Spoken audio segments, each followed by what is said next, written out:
Hello my dear students, welcome back to Learn Physics. In last class we were learning about this moving charges and magnetism. Okay, there we learned about Biot-Savart law. Today we are going to study about Ampere's circuital law. Ampere's circuital law. What is this Ampere's circuital law? Ampere's circuital law states that the closed integral of magnetic field, closed integral B dot dl will be equal to mu 0 times the current enclosed in the surface. Okay, what will be the current enclosed in the surface? That will be mu 0 times current enclosed will be equal to closed integral B dot dl. Using this law, we can find out the magnetic field induction of different apparatus. The different there's a rod. If I am considering a conducting rod, or if I am considering a conducting cylinder, there and all we can find out the magnetic field. Okay, here if I am considering a rod, in such a manner we will be using B will be equal to B. How we can find out? Mu 0 I divided by 2 pi r, where r is the distance of the point from the rod, from the center of the rod. Okay, infinitely long straight conductor while I am considering, and mu 0 I divided by 2 pi r, where I is the current enclosed in the conductor. Okay, then in the same way, if I am considering, one difference is coming here for the this cylinder. See, if I am considering a cylinder having radius capital R, capital R is the radius. I am considering a point outside P. P is the point which is outside. R is the radius from the center. Okay, then here also while we are considering closed integral B dot dl equals mu 0 into I enclosed. When I am considering the same way, here we will get the answer as B is equal to mu 0 I divided by 2 pi r only we will get over here also. But here the difference where it comes, if I am considering a point which is inside the cylinder. If I am considering a point inside the cylinder, what will be the magnetic field? So instead of considering outside, if I am considering a point inside, here I am considering the point P here, and whose radius is R. Whose radius is R, then here we should consider the Amperian loop. Amperian loop should be this side. This much of small Amperian loop we should consider, and their magnetic field, how we can find out? Closed integral B dot dl will be equal to mu 0 into I enclosed. Now here B into, what is closed integral dl? 2 pi r. That is equal to mu 0 into current enclosed. What will be the current enclosed in the small area? What will be the current in the total area? Pi r square in that area of cross section. I is the current enclosed. That what will be the current for unit area? I divided by total area into area of this portion. What will be the area of that portion? Pi r square. Right? What will be B into closed integral dl? What will be the closed integral dl over here? B into 2 pi r. This will be the total length of the closed surface. Mu 0 I r square divided by pi r square. So here we will get the answer as, see, pi and pi will get cancelled, and 1 r and this r will get cancelled. So we will get it as B equals mu 0 I divided by 2 pi r square. Okay, mu 0 I r divided by 2 pi r square. So from here what we are getting, see, B is directly proportional to R.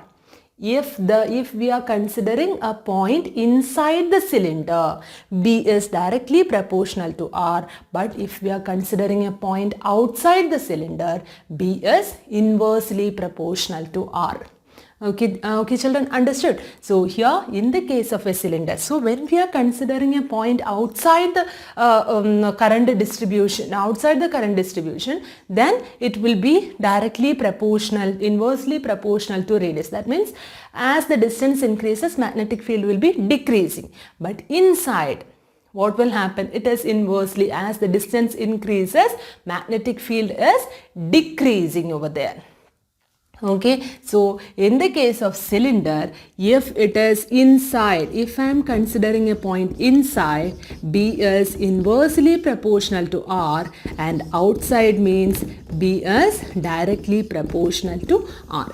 Okay, so if this one, if we are drawing it as a graph, how we will be getting here? It will be, see, if initially it will be directly proportional to R. See, it is directly proportional to R. After that, it is inversely proportional. So, if we are getting a point, B is directly proportional to R. Inside the point, so here, sorry, inside it is directly proportional and outside it is inversely proportional. As radius increases, as the distance from the center, when the distance increases, according to that, magnetic field will be increasing till the surface. After the surface, if the distance increases, magnetic field is decreasing. B is directly proportional to R if it is inside, and it is inversely proportional to R if it is outside. So this graph also important. Okay, it is maximum at the outer surface. Outer surface it will be maximum. This is the radius, which is R here, and here B is representing. B is directly proportional to R here, and B is inversely proportional to R. Okay, clear, children? So same kind of some questions are there in your textbook also. We will do one question now. Okay.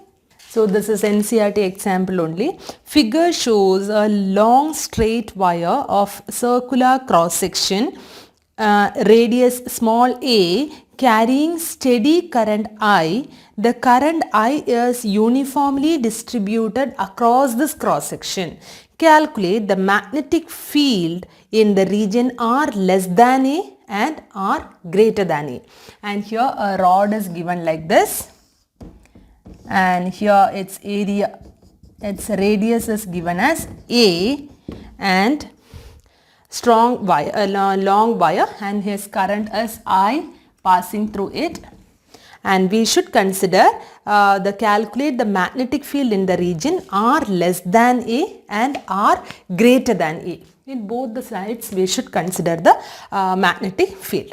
Okay, so if I am considering, first I am considering R greater than A. Actually in the question R less than A they asked first, and R greater than A. R greater than A is easy, right? If it is, I am considering a point P here and I am considering a circular loop over there, then how we can find out? Closed integral B dot dl will be equal to mu 0 into I, B into 2 pi, this radius is R if I am considering 2 pi R, that is equal to mu 0 I.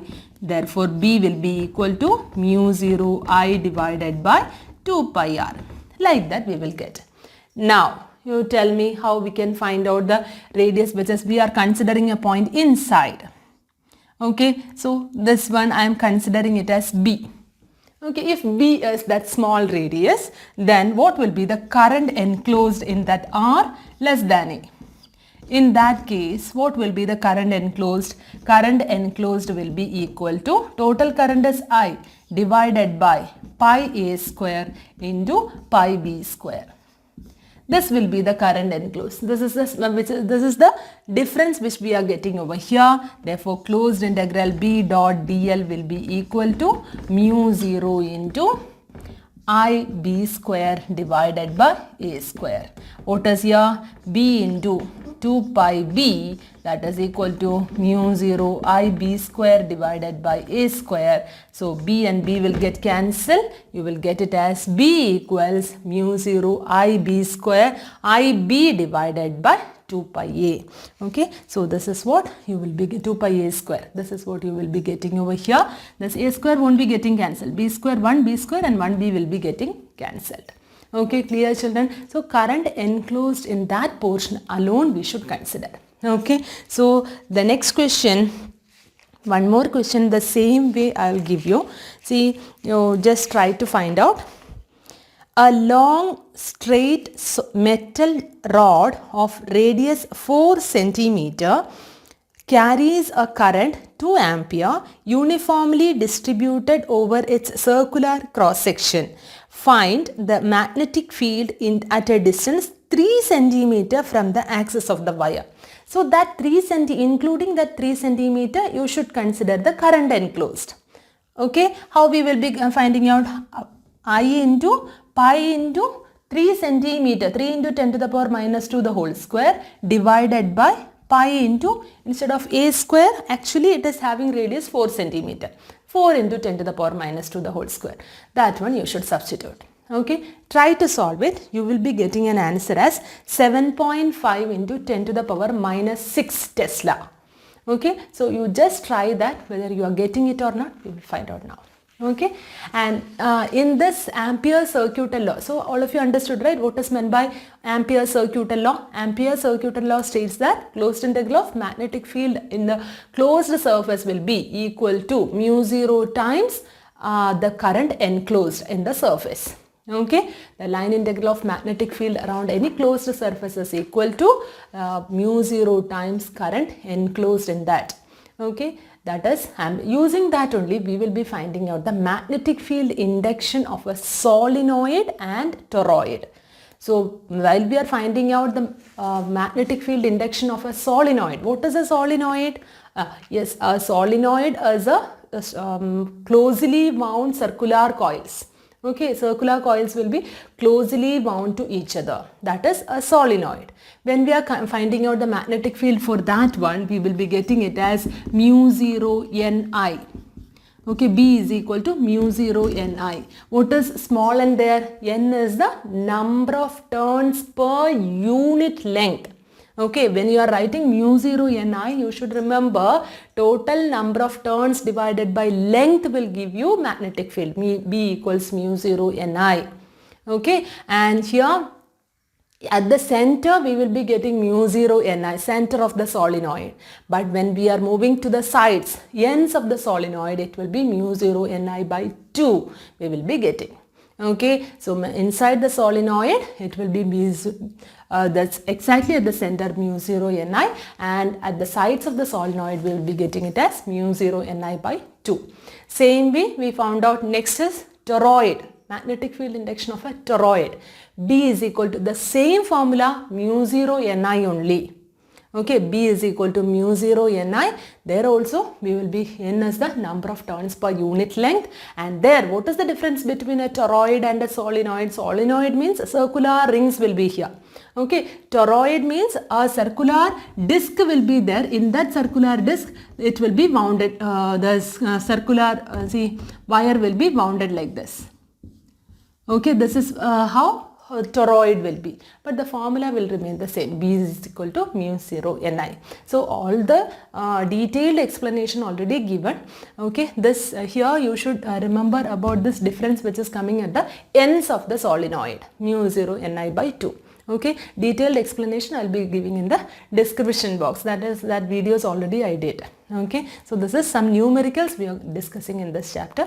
I think it is useful for you, and if you need more numericals based on this, you can just comment it on the comment box. Okay children, okay, so I think this will be useful for you, and if you like the channel, please don't forget to subscribe, like and share. Thank you for watching. Bye.